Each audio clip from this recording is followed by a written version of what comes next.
Welcome back to our video series, Mindfulness where Dharma meets practice. The topic of this fourth video is living in wisdom.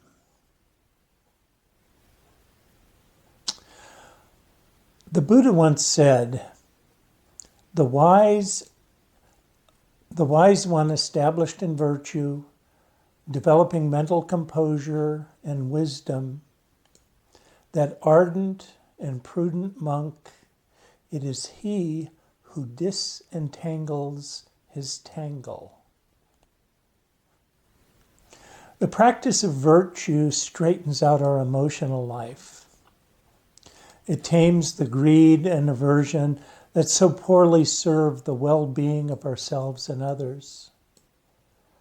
But the impulse for greed and aversion is held in place by delusion, our conceptual misunderstanding of the world in which we live. The practice of wisdom straightens out our understanding of the world. It removes the delusion that limits our negotiation with the world. The passage just cited sees practice as a process of disentangling ourselves from the knotted mesh of our problematic samsaric lives. Virtue loosens the grosser tangles. This gives us space to deal with the tighter, thornier knots of delusion.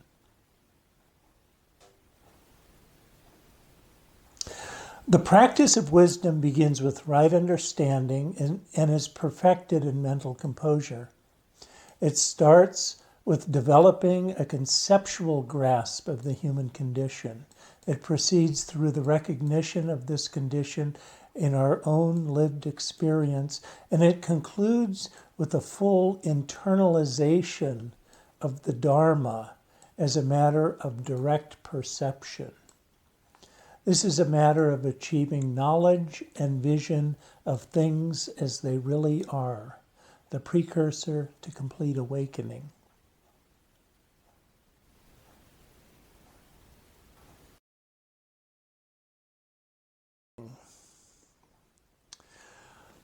The process of development of right understanding is described in the 5 stages of liberation. First, the teacher or a fellow monk in the position of a teacher teaches the Dharma to a monk. Second, he himself teaches the Dharma to others in detail as he has heard it and learned it. Third, he recites the Dharma in detail as he has heard it and learned it. 4, he ponders, examines, and mentally inspects the Dharma as he has heard it and learned it. And 5th, he has grasped well with a certain object of mental composure, attended to it well, sustained it well, and penetrated it well with wisdom. This passage is quaint in that it reflects the method of rote memorization that was needed in pre-literate India to access and preserve the Dharma. With modern access to written texts, we can actually proceed more quickly to step 4 and then 5. But then we modern people have to jump back over and over to check out our understanding in the discourses, while we mindfully observe the unending alighting and flight of phenomena around body and mind. In this way, we penetrate the Dharma in our own experience.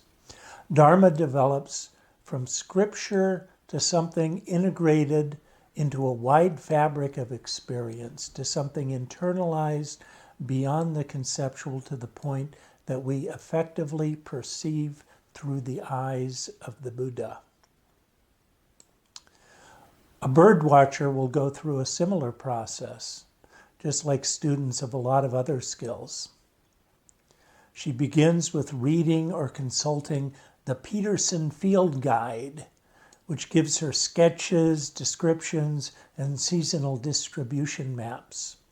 With book in hand, she tries to remember the colors, markings, behavioral patterns, and calls described therein. Then she brings her understanding attentively to mind as she observes alighting and flights around feeder and bush, sometimes checking back with her book. The more she engages in her hobby, the more understanding is refined, and it becomes integrated with her knowledge of local landscape and flora. After a while, much of her understanding becomes internalized as a matter of direct perception of the feathery realm. She needs only to catch the slightest motion and glimpse of a tail in order to identify in an instant without thought, "Oh, a Carolina chickadee." Effectively, she has learned to see through the eyes of Roger Tory Peterson. Mindfulness is instrumental at each of these stages of liberation. We need to bring the Dharma to mind. Since we're applying attentive mindfulness and ardency, if distractions are also put aside, we might expect mental composure to arise, like in the case of virtue, refuge, and general mindfulness. This is indeed the case.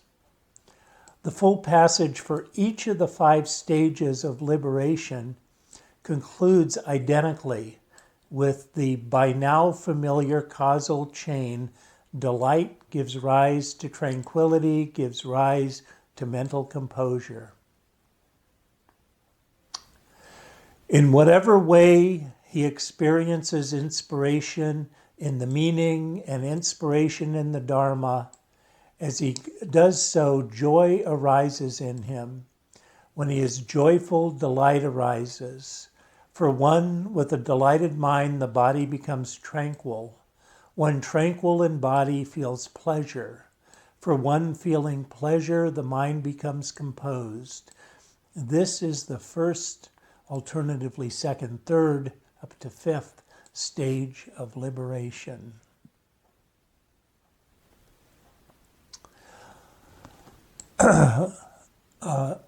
Modern teachers usually don't mention that recitation can be an integral part of mental composure practice.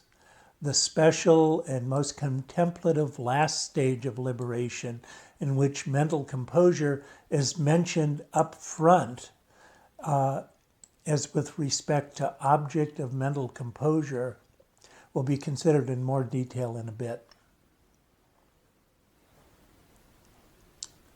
In this video, we take up Dharma, how Dharma relates to lived experience, and how we internalize Dharma. This is a huge topic. It's actually the primary concern of the Buddha's most profound teachings. We'll provide only an overview of this topic in this short talk, but hopefully reveal the general logic of the Buddha's approach.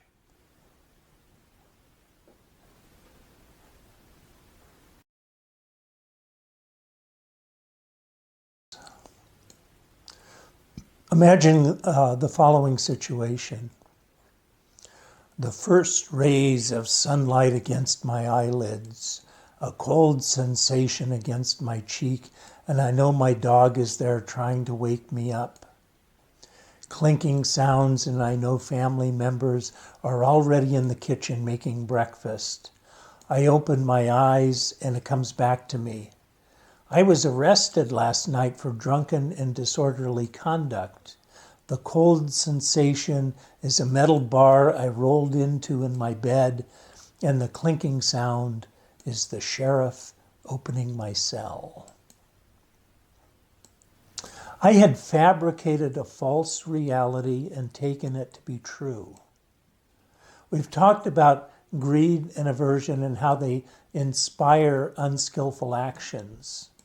Delusion is a bit more elusive because And generally, we don't see our delusions. That's what makes them delusions. Delusions are a quality of experience in which what we are experiencing fails to reach how things really are.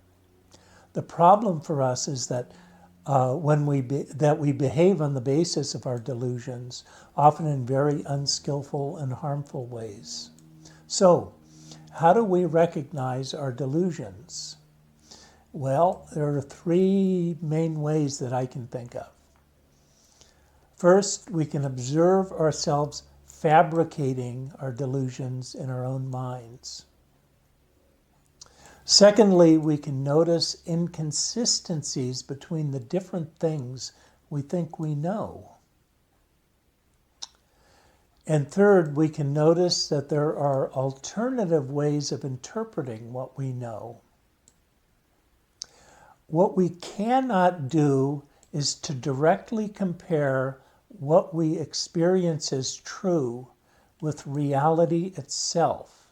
That is, with the objective world out there as it exists before we experience it.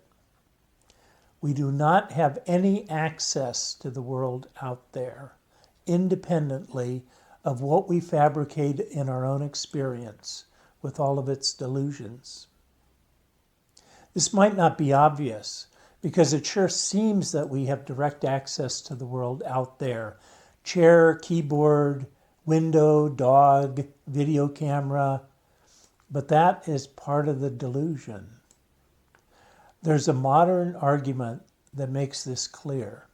Let's assume the brain is implicated in the arising of experience. Consider that the brain sits in the skull in total darkness and in total silence. It communicates with the world out there through neural impulses originating in the retina, in the eardrum, and so on. This is raw data, so it must be reinterpreted to reproduce the complete experience of the world out there. Therefore, everything we experience as real is in fact a fabricated and potentially delusive representation in the mind. This does not deny that there really is a world out there, only that we never really see it. For the Buddha, mind precedes all phenomena, mind is their chief, they are all mind-made. We can understand phenomena here in the simplest way. A phenomenon is an event, object, or other factor as it occurs in experience. Examples of phenomena are urges, feelings, ideas, plans, attention, imaginings, but those things that we tend to privilege in our experience with separate existence out there are also phenomena insofar as we experience them. Among these are tables, chairs, our bodies, our loved ones, our cars, ourselves. Our delusions are also phenomena, and they arise in cognitive dependence on other phenomena. When we think there is an objective world out there, that is just another phenomenon.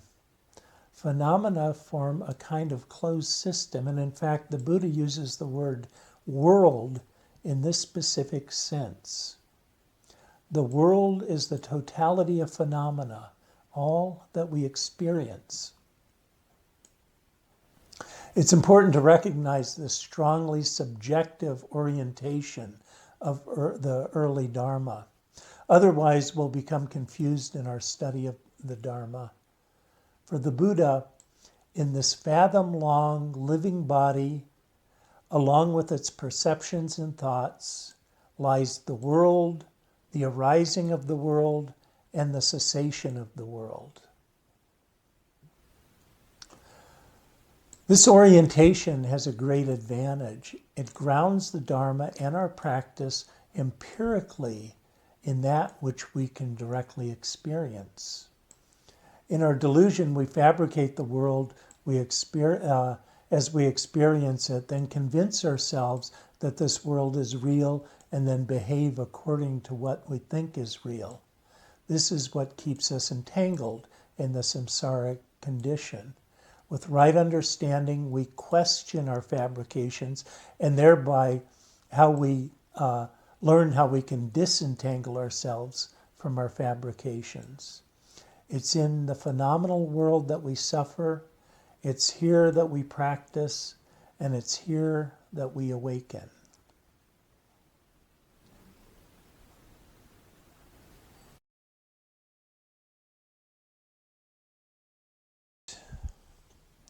The phenomenal world, and we might presume the world out there as well, is for the Buddha strictly subject to cause and effect.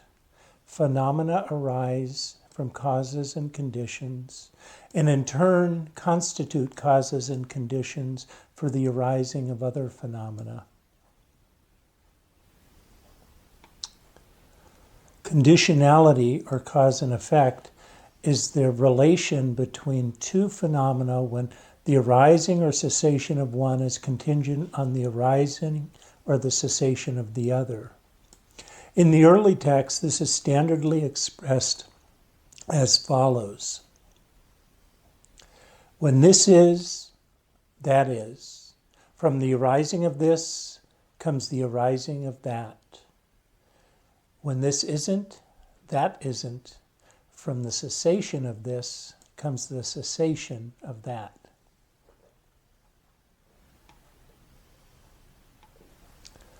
It's this simple insight that allowed the Buddha to crack open our deluded and persistent misperception of the world, to reveal clearly how we entangle ourselves in samsara.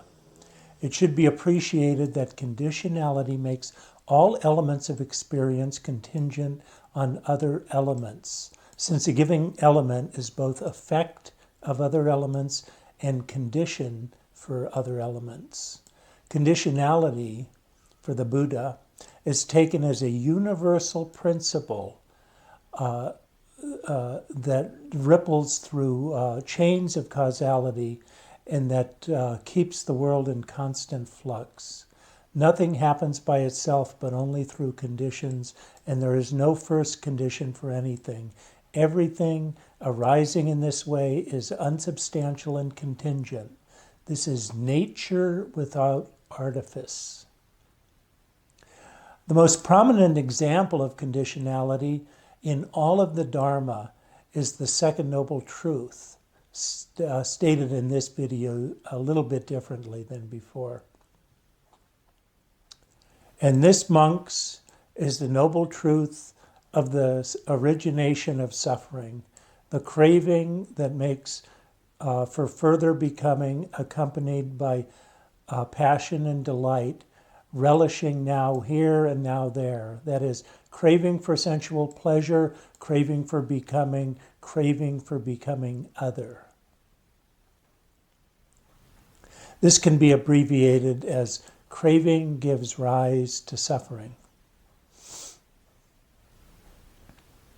Here is where the appeal to conditionality gets clever. If we understand what things arise from what conditions, this gives us the opportunity to engineer more desirable outcomes by tracing back chains of conditionality to factors we are better able to steer.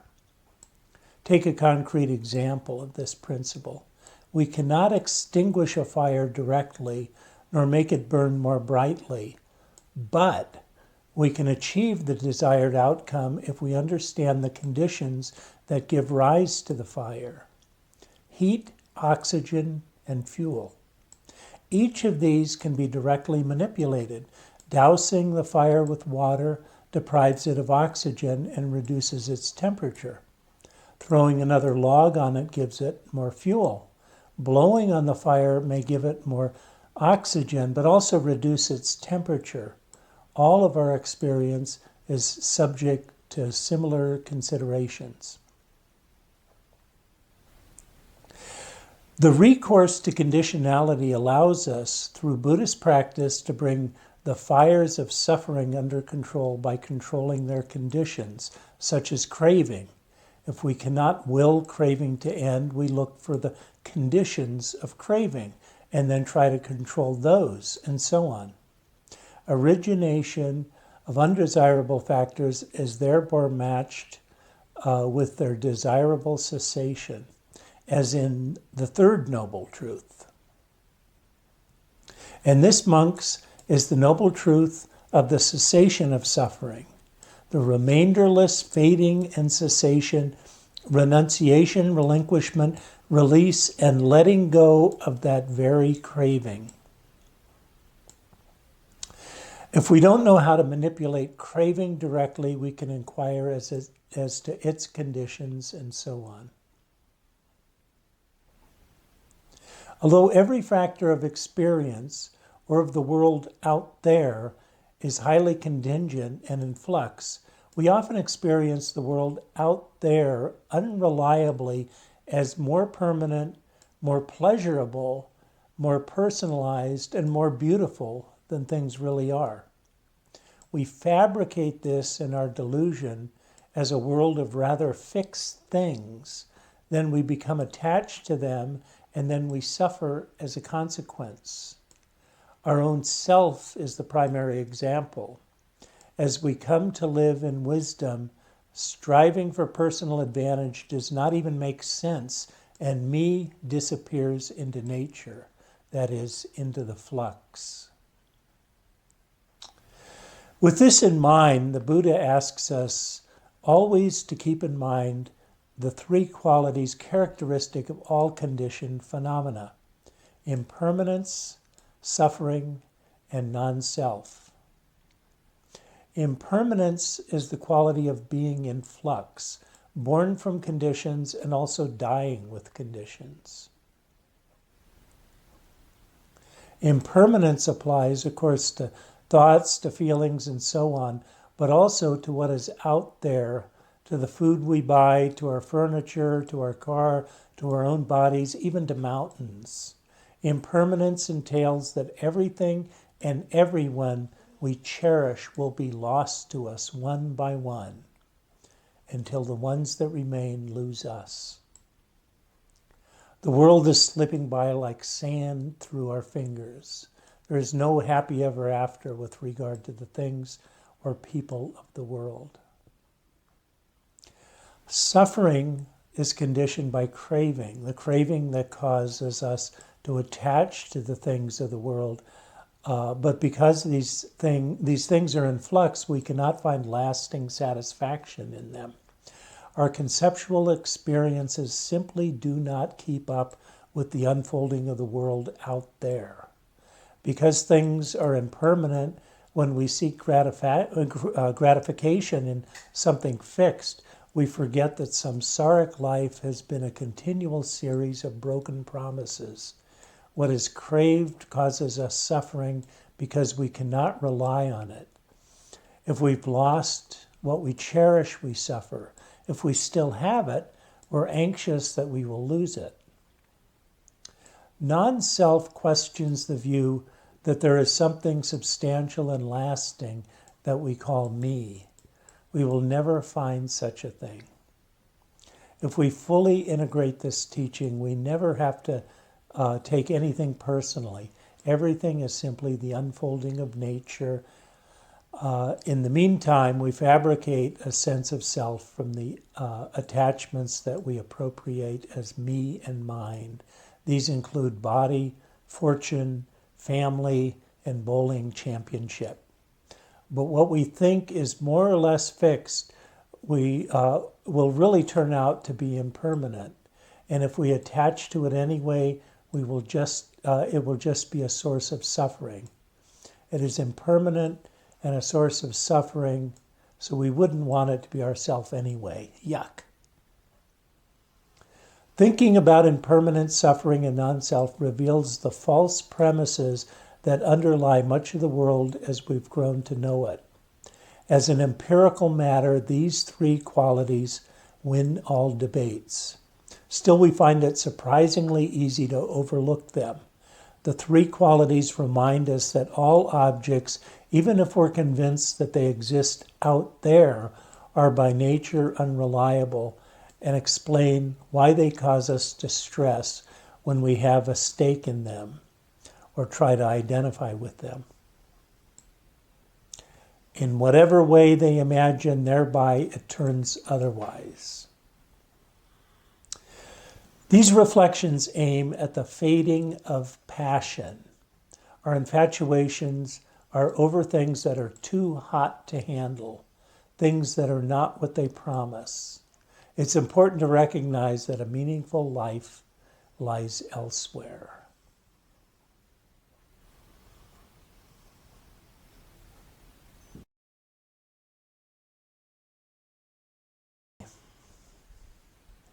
The three qualities of impermanence, suffering, and non-self remind us of the primary human absurdity. This is that we fabricate the world out there in our own minds in a certain way.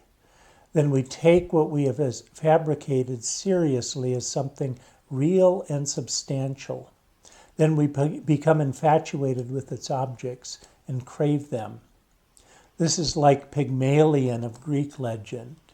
We generally don't see this, for we're convinced that we have immediate and effortless access to the world out there just as it is, which is there even if no one is experiencing it at the moment.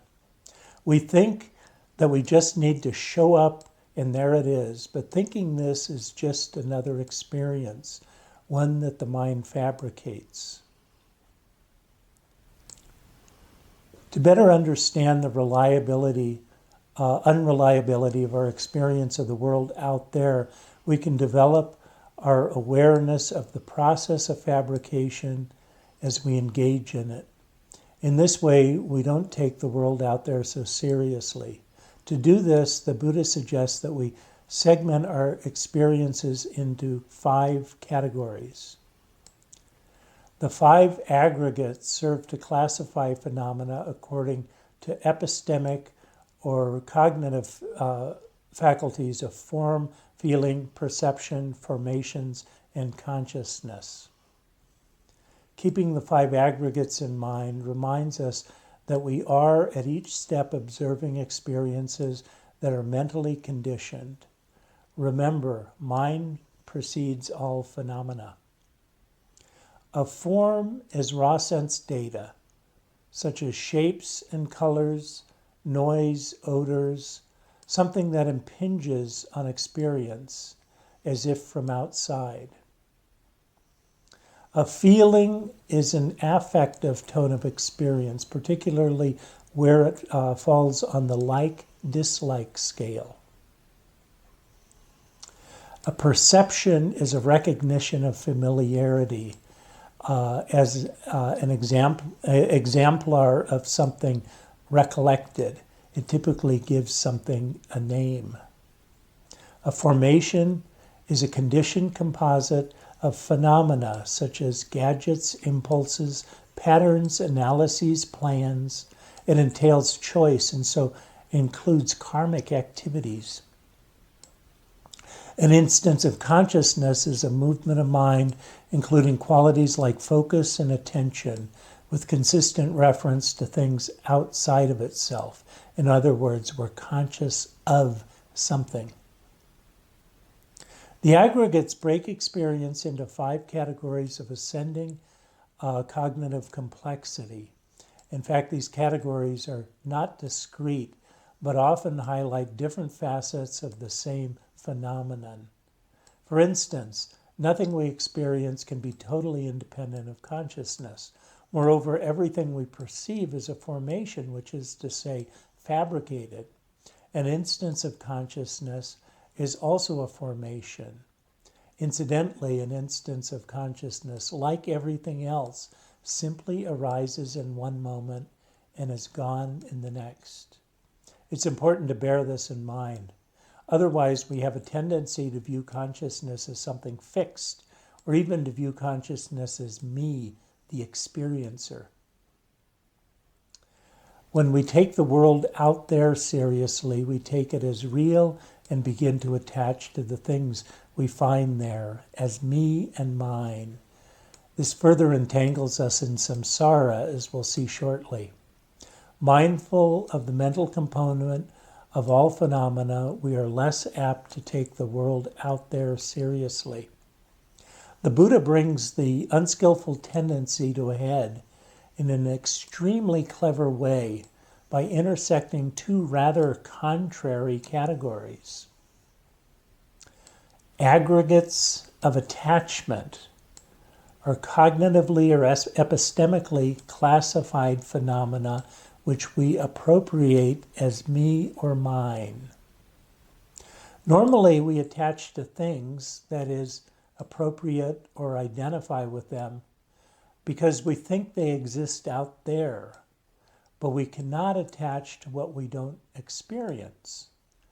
When we classify our experiences or their various attractions according to their mental conditions, the result is that we see, like shoddy merchandise, the cognitive seams left from the fabrication of our most cherished things of the world out there.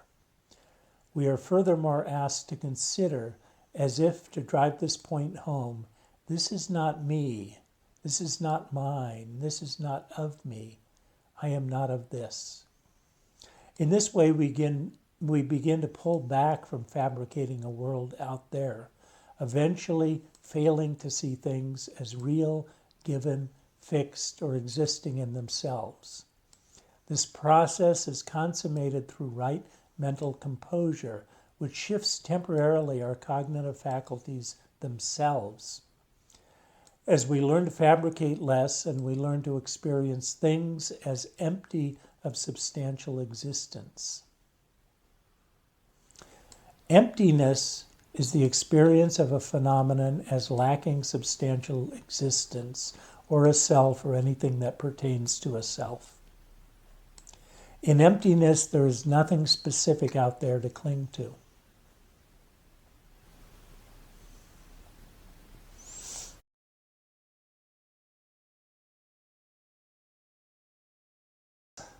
Without the sense faculties, eye, ear, nose, tongue, and body or touch, we would fail to experience a world out there. But wait, even if the five senses were cut off, we would still experience a world in here, wouldn't we? Yes, that's why in Buddhism, rather than just the five physical senses, we also have a sixth sense, a mind sense through which we experience our inner thoughts and emotions, mental processes, dreams, and so on. Accordingly, we array the world in terms of the sixfold sphere. The sixfold sphere arrays phenomena as conditioned by each of the six sense faculties. For instance, in the eye sphere, we have eye form, eye consciousness, eye contact, and whatever arises with eye contact as a condition. Form is the object out there of sight that falls on the eye from which the eye consciousness arises. In other words, form plus eye gives rise to eye consciousness.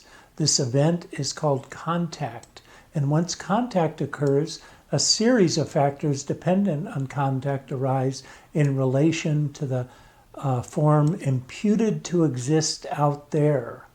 Feeling about it, craving it, thinking about it, and so on.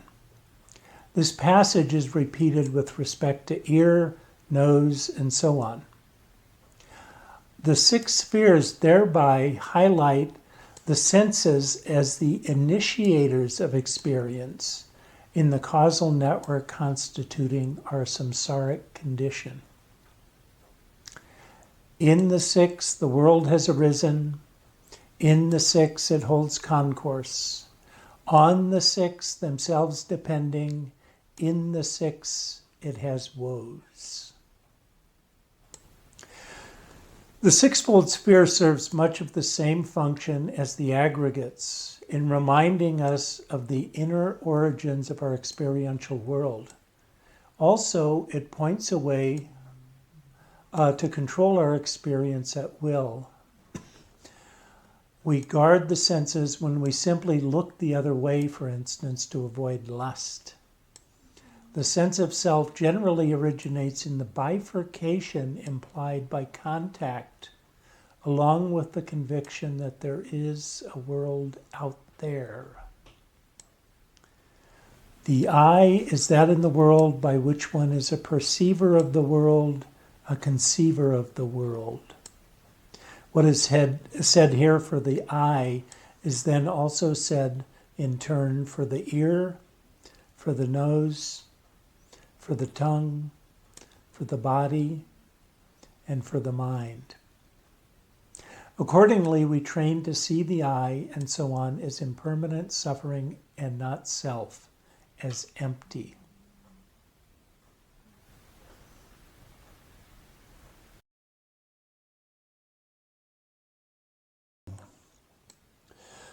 Conditionality is described as a relation between a phenomenon and its cause or its set of conditions.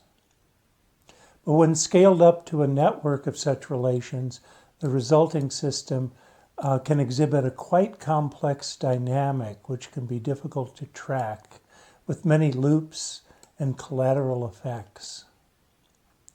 Dependent co-arising is the arising of a network of phenomena together through multiple relations of conditionality among those phenomena. However, the early Buddhist texts prefer to talk about linear chains of dependent co-arising, leaving most of the many branches implicit, as in all things being equal. They do this by attributing a single condition to a single effect, even when, properly speaking, any single factor virtually always has multiple conditions, as if fire were caused by fuel alone. This is clearly for expository clarity. The co-independent co-arising reminds us that we're simplifying. Accordingly, there are many references to linear causal chains of this kind in early Buddhism, each which should be really understood as a thread through a dense causal net of contingency. Most often, dependent co-arising is used to refer to one specific causal chain, which we call the standard chain of 12 links, as follows. Ignorance gives rise to formations, gives rise to consciousness, gives rise to name and form, gives rise to the sixfold sphere, gives rise to contact, gives rise to feeling, gives rise to craving, gives rise to attachment, gives rise to becoming, gives rise to birth, gives rise to this mass of suffering.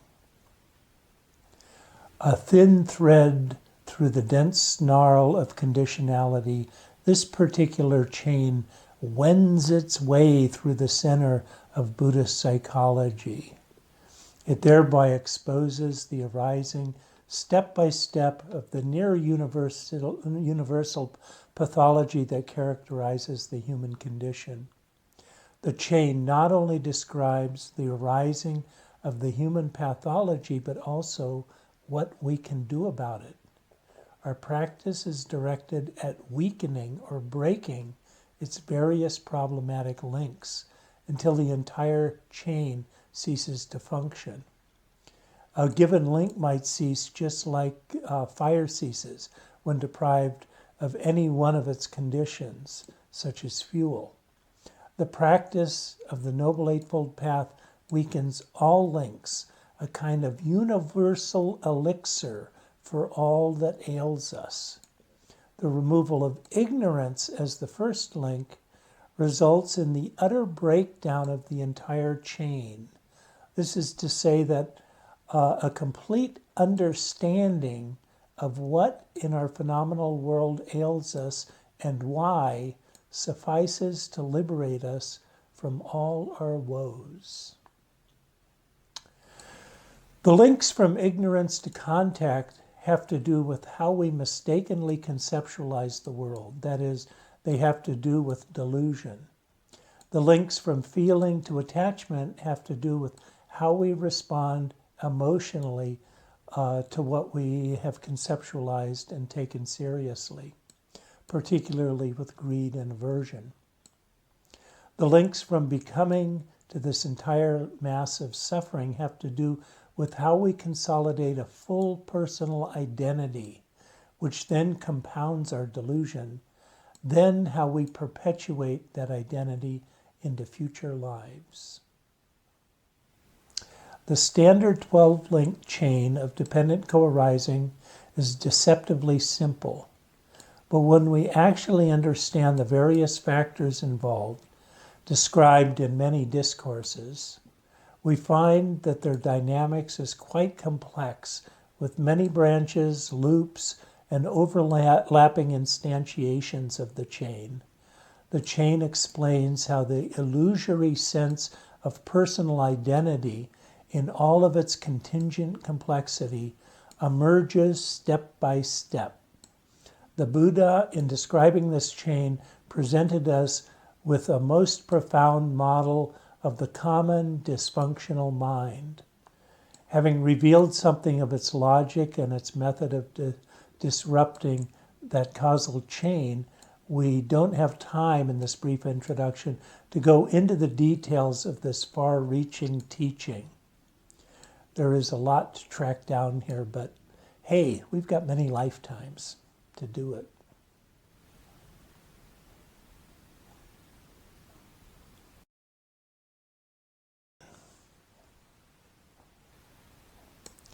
The last two stages of liberation through which we develop right understanding turn to detailed examination of Dharma to bring this contemplation into mental composure and finally to penetrate it with wisdom. A well-known teaching describes this process in detail as a causal chain beginning with mindfulness. This is where we really get into meditation and its function. The 7 factors of awakening are the following causal sequence describing a process that produces insight. First, mindfulness. Second, investigation of phenomena. Third, energy. Fourth, delight. Fifth, tranquility. Sixth, mental composure. Seventh, equanimity. The first 3 of these factors correspond to mindful observation, which we described in our first video. Mindfulness is the entry point of Dharma. Investigation is observation itself along with clear comprehension. Energy is ardency and non-distraction. The second factor, investigation of phenomena, corresponds specifically to the 4th practice of mindful observation, that is, observing phenomena in phenomena, the practice most focused on internalizing the Dharma. We note further that we began investigation of phenomena in the development of purity 2 talks ago. What we report here extends that practice to our conceptualization of the world. In either case, we begin by selecting a topic of Dharma and let mindfulness of that topic attend to phenomena as they arise. Dharma thereby drives our interpretation of phenomena arising in experience. In this way, we deepen our ability to fully comprehend that experience. Topics of investigation listed in the Pali texts include the 5 hindrances, the 5 aggregates, the 6-fold sphere, the 7 awakening factors, which we're in the middle of discussing right now, and the 4 noble truths. It's clear that the scope of investigation is quite extensive, encompassing all aspects of the phenomenal world touched on by Dharma, such as those around the 12 links in the chain of dependent co-arising, just to take an example. The next 3 factors of awakening, delight, tranquility, and mental composure, form a series that should by now be familiar to the viewer. It is the natural progression of factors that arise when we are mindfully inhabiting a wholesome practice task with undistracted mind. The final factor, equanimity, is characteristic of the highest stage of mental composure. This is a state of impartiality beyond like and dislike, which is particularly conducive to wisdom and ultimately to awakening. At this juncture, we need to say a little bit more about mental composure and how it's used in investigation. In Buddhism, we can distinguish 3 primary functions of right mental composure. First is pleasurable abiding. Second is mental attenuation. And the third is clarity. Pleasurable abiding is a karmic fruit that we enjoy when we are engaged in wholesome practice. The other 2 factors are involved in gaining wisdom. Mental attenuation, which is my term for it, occurs as we enter greater levels of mental composure. Mental composure progresses through 4 levels. The first, second, third, and fourth meditations, also known as jhanas, are 4 progressive stages of greater mental composure. Equanimity actually corresponds to the 4th meditation. Each meditation proceeds from the previous meditation by losing its most energetic factors. Briefly, the first meditation retains all of the awakening factors prior to mental composure and also still permits discursive thought in the process of investigation. The second meditation loses the capacity for discursive thought, such as the Buddha has called it noble silence, although examination continues at a receptive level through all of the meditations. The third meditation loses the excitement of delight, settling into simple, contented pleasure. The fourth meditation loses even this. As we enter deeper meditation, certain mental factors are attenuated or cease altogether, for instance, perception or conceptualization, and our experiential world, including the world out there, shifts accordingly. This attenuation allows us to explore from a different angle the dependence of all phenomena on mind and thereby gain a better sense of the fabricated nature of the world. We can even steer this process into higher realizations to see reality as infinite space, infinite consciousness, or voidness. Higher levels of mental composure also provide clarity, that is, more immediacy of vision as we continue the process of investigation in a decreasingly conceptually laden context. Just as if there were a pool of water in a mountain glen, clear, limpid, and unsullied, where a man with good eyesight standing on the bank could see shells, gravel, and pebbles, and also shoals of fish swimming about and resting. In the same way, with his mind thus composed, purified and bright, unblemished, free from defects, pliant, malleable, steady, and attain to imperturbability, the monk directs and inclines it to the knowledge of the ending of the mental formations, which are basic unskillful qualities. By establishing mindfulness with regard to key experiential factors, we can fully internalize the teachings around these factors to the point that they become part of our perceptual apparatus. Our right understanding is honed, polished, fine-tuned, and distilled until we begin to behold the phenomenal world through the very eyes of the Buddha. The result is to see things as they really are.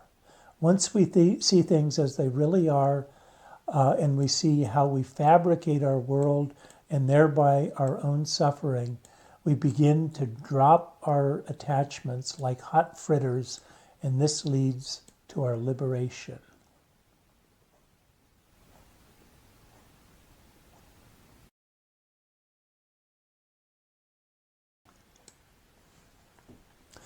Most of the knowledge a master potter possesses has come from actually working with the clay, and is found in his fingers, not in his head.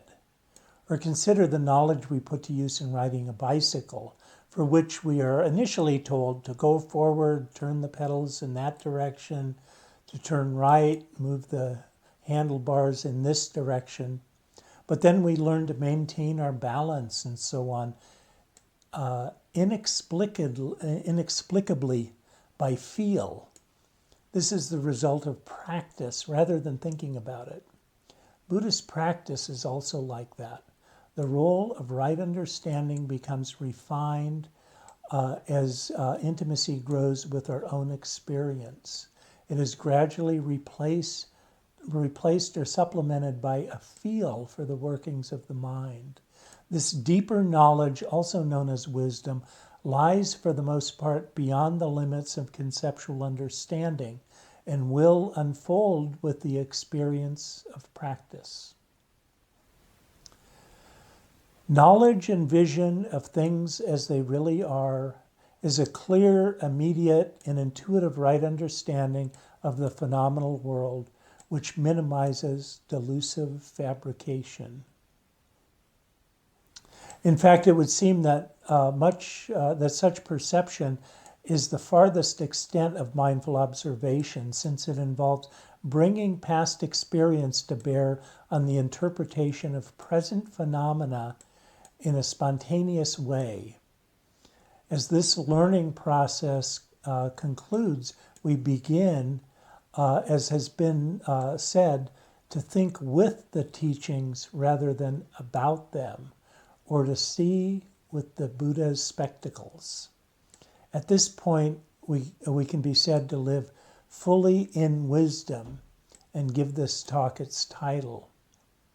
We live in a world of nature without artifice. There can be no striving because there is no me for whose advantage it might strive. There is only nature. If we put our hand on a hot stove, we're not likely to repeat that experience. Samsara is too hot to handle. But most of us fail to see in the dark kitchen where it is exactly we are putting our hand when we feel the pain. As a result, we repeat that experience and have been doing so from beginningless time. When we know and see things as they really are, then we see where the pain is coming from. And this starts a process of disenchantment and dispassion. Ignorance comes to an end, and we let go. When we let go of everything, this is liberation. With the end of ignorance, the entire chain of dependent co-arising ceases, including craving and thereby suffering, and including rebirth. This is awakening.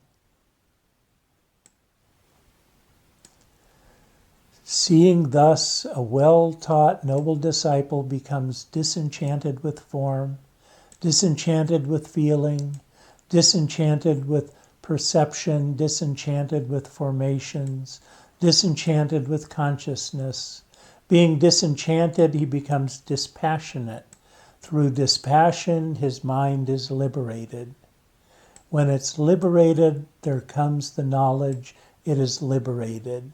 He understands birth is destroyed, the holy life has been lived, what had to be done has been done, there is no more coming to any state of becoming.